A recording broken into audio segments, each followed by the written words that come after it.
ন্যায় মানে কি?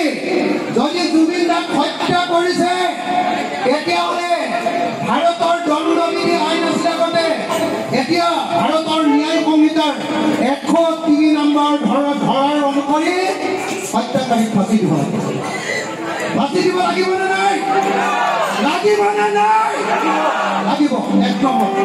আৰু যদি তদন্ত এইটো হত্যাকাণ্ড বুলি প্ৰমাণিত নহয়, কিন্তু মৃত্যুৰ পিনে ঠেলি দিয়া বুলি প্ৰমাণিত হয়, তেতিয়াহ'লে BNSSৰ 105 নম্বৰ ধাৰা অনুসৰি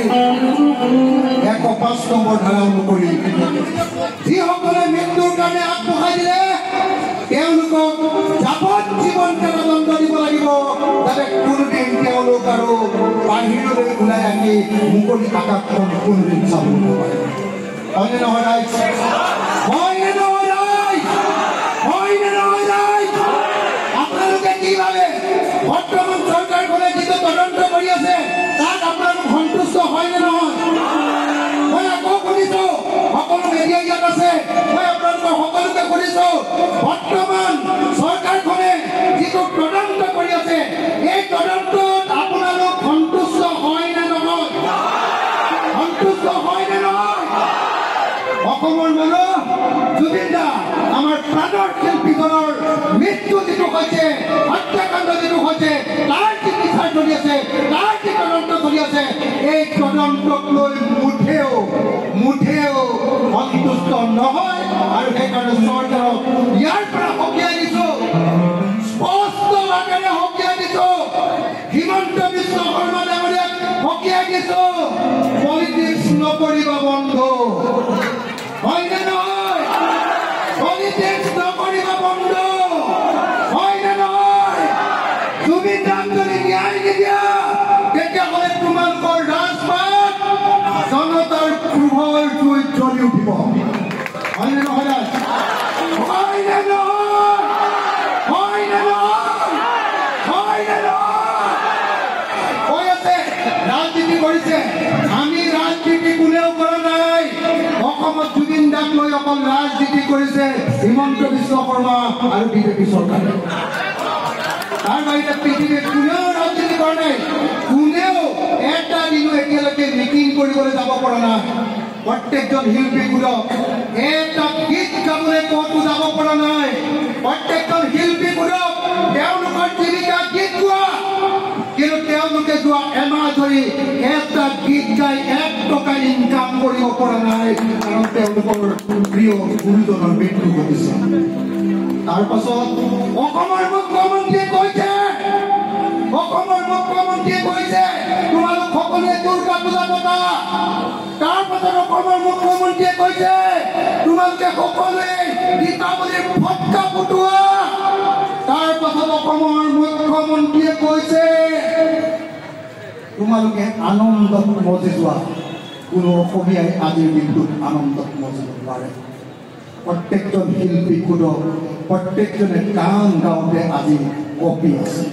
মই নিজে চাই আছো, কাৰোবাৰ নোম থিয় হৈ গৈছে, কোনোবাই কপি আছে, কোনোবাই গাবলৈ মন্ত্ৰ নাই বুলি চুচুক চামাক কৰি আছে, অথচ তেওঁলোকৰ প্ৰফেশ্যন কি হ'ল গীত গোৱা। এই শিল্পীসকল ৰাজীৱ ভূটিয়া মৃত্যু ঘটিছিল, আমি তেতিয়া থিয় হৈছিলোঁ। এইবাৰ জুবিন দাৰ মৃত্যু হৈছে, আমি সকলোৱে থিয় হ'ব লাগিব। এই শিল্পীসকল যিসকলে আমাৰ ভিতৰত থকা হৃদয়ত আমাৰ যিমান দুখ বেদনা খং ক্ষোভ যিমান আছে সেইবিলাকক জোকাৰি দিয়ে। মগজটো ক'ৰবাত কামতে আমাক ভাবিবলৈ শিকাই। এই শিল্পীসকলে আমাৰ ভিতৰত থকা 1000 বছৰীয়া 100 বছৰীয়া বহু বছৰীয়া দুখ আৰু বেদনা তেওঁলোকে নিজৰ হৃদয়ত ধাৰণ কৰি আমাৰ কাৰণে এটা সৃষ্টিৰ বাহিৰলৈ উলিয়াই দিয়ে। আৰু সেই সৃষ্টিৰ পৰশত আমাৰ ভিতৰত 1000 দিন চলি থকা দুখ বেদনা এইবিলাক নাইকিয়া কৰি আকৌ নতুনকৈ জীৱনটোক আগুৱাই লৈ যাবৰ কাৰণে নিজকে প্ৰস্তুত কৰে। সেই শিল্পীসকলৰ যেতিয়া বিপদ হৈছে তেতিয়া যদি আমি মাত নামাতো তেতিয়াহ'লে আমি মানুহ নহয়। জুবিন দাৰ যেতিয়া মৃত্যু হৈছে তেতিয়া অসমৰ প্ৰত্যেকজন নাগৰিকে যদি মাত নামাতে তেতিয়াহ'লে তেতিয়াহ'লে তেওঁ জীয়াই থকা মানুহ হিচাপে জীয়াই থকাৰ কোনো অৰ্থ নাই। ৰাজীৱ বলিয়াদিনে মৃত্যু হৈছিলে, তেওঁৰ পক্ষত এঘাৰী মাত মাতিব যি নাজানে, তেওঁ জীয়াই থকাৰ অৰ্থ নাই। মই আমাৰ আজি ইয়াত অনুষ্ঠানত উপস্থিত থকা প্ৰত্যেকজন উদ্যোক্তাৰ হৈ গেৰাণ্টি দি এটা কথা কৈছোঁ যে আমি ইয়াত কোনো পৰ্যায়ৰ ৰাজনীতিৰ অনুষ্ঠান কৰা নাই। আমি সকলোৱে মিলি এটাই কথা ক'ব খুজিছোঁ, আমি জুবিন দাৰ লগত আছিলোঁ, জুবিন দাৰ লগত আছোঁ, জুবিন দাৰ লগত থাকিম, আৰু যেতিয়ালৈকে ন্যায় নাপাব চব বহি যাব, কিন্তু আমি সংগ্ৰামত চলিয়াই কৰিম। আমাৰ প্ৰত্যেকজন শিল্পীক কথা দি পঠিয়াইছোঁ, চবকে, ৰাকেশ ৰিয়ানৰ পৰা দেৱাগীতৰ পৰা পাপৰিৰ পৰা ইয়াত উপস্থিত থকা প্ৰত্যেকজন শিল্পীক আমি কথা দি পঠিয়াইছোঁ, আমি আপোনালোকৰ বিপদৰ সময়ত থাকিম নে নাই? শিল্পীসকলৰ বিপদৰ সময়ত থাকিম নে নাই?